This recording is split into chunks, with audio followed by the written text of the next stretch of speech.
ગુજરાત રાજ્યનું આ ઐતિહાસિક બજેટ જે 4,08,053 કરોડનું વિક્રમી બજેટ છે.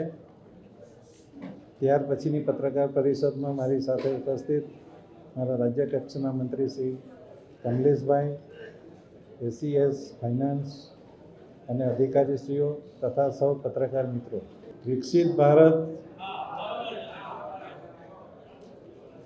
2047 અને આત્મનિર્ભર ભારતનો વિઝન લઈને જે આપણા યશસ્વી વડાપ્રધાન માનનીય મોદીજી ચાલી રહ્યા છે, ત્યારે ગુજરાતના માન્ય મુખ્યમંત્રી શ્રી ભૂપેન્દ્રભાઈ પટેલની સરકારનું આ 5મું બજેટ છે.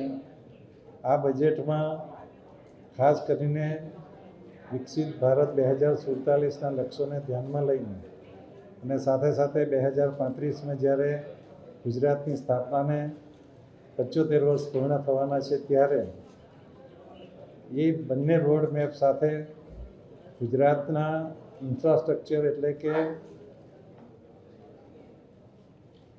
ઇન્ફ્રાસ્ટ્રક્ચરમાં લગભગ 40%થી વધારો કરીને અને મેન્યુફેક્ચરિંગ, તેમાં પણ સેમિકન્ડક્ટર અને ઔદ્યોગિક ઉત્પાદનનો વધારો, રોજગારીની તકો વધારવાનો અને ભગવાન બિરસા મુંડાજીની 150મી જન્મજયંતિ વખતે માનનીય મોદીજીએ જે આદિવાસી વિસ્તાર અંબાજીથી તે ઉમરગામ સુધીના વિસ્તાર માટે 2 લાખ કરોડની જે યોજના જાહેર કરી હતી, એના સંદર્ભે આ વિસ્તારના વિકાસ માટે આયોજન કરવામાં આવ્યું છે. અને ખાસ કરીને આ વર્ષને પ્રવાસન વર્ષ તરીકે જાહેર કરીને ગુજરાતમાં વધુને વધુ પ્રવાસન વિકસે એ માટેનું આયોજન કરવામાં આવ્યું છે. ખાસ કરીને મારે એક વાત કરવી છે. બીજું તો બજેટનું પ્રેઝન્ટેશન થશે, પરંતુ આપણા ગુજરાતની નાણાકીય સ્થિતિ, નાણાકીય શિસ્ત સમગ્ર ભારતમાં સૌથી શ્રેષ્ઠ છે એમ કહી શકું, ચોક્કસ કહી શકાય એવું છે. અને એટલા માટે જ નાણાકીય શિસ્ત બાબતમાં હું બે વાત કરીશ આપને. ખાસ કરીને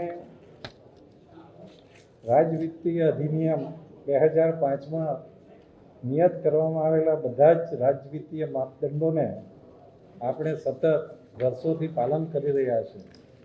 કોવિડ સમયે પણ જ્યારે બીજા રાજ્યોને વધારે વિત્તની જરૂર હતી, વધારે પૈસાની લોનની જરૂર હતી, પરંતુ આપણે દરેક વખતે નાણાકીય 26-27માં 25,527 કરોડની મહેસૂલી પુરાંતનો અંદાજ છે, જે એકંદરે આપણું જીએસડીપી છે એના 0.77% થાય છે.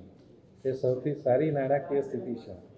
રાજ્યનું એકંદર ઘરગથ્થુ ઉત્પાદન જીએસડીસીના પ્રમાણમાં ફિઝિકલ ડેફિસિટનું પ્રમાણ 26-27માં નિયત કરેલી 3%ની સામે આપણું જે ડેફિસિટ છે એ 1.97% છે.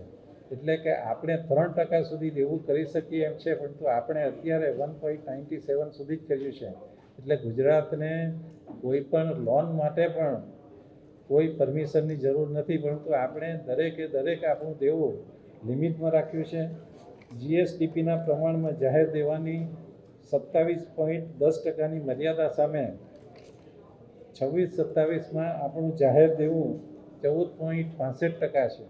15%થી પણ ઓછું છે. આપણે 27% સુધી જીએસડીપીના દેવું કરી શકીએ છીએ, પરંતુ આપણે અત્યારે 14.65% ઉપર આપણું દેવું મર્યાદિત રાખેલું છે. અને તેથી વધુ મહત્ત્વની વાત એ છે કે આપણે જે લોન લઈએ છીએ, કે જે દેવું કરીએ છીએ, એ દેવું આપણે સસ્તા ભાવે લેવામાં સફળ રહ્યા છે.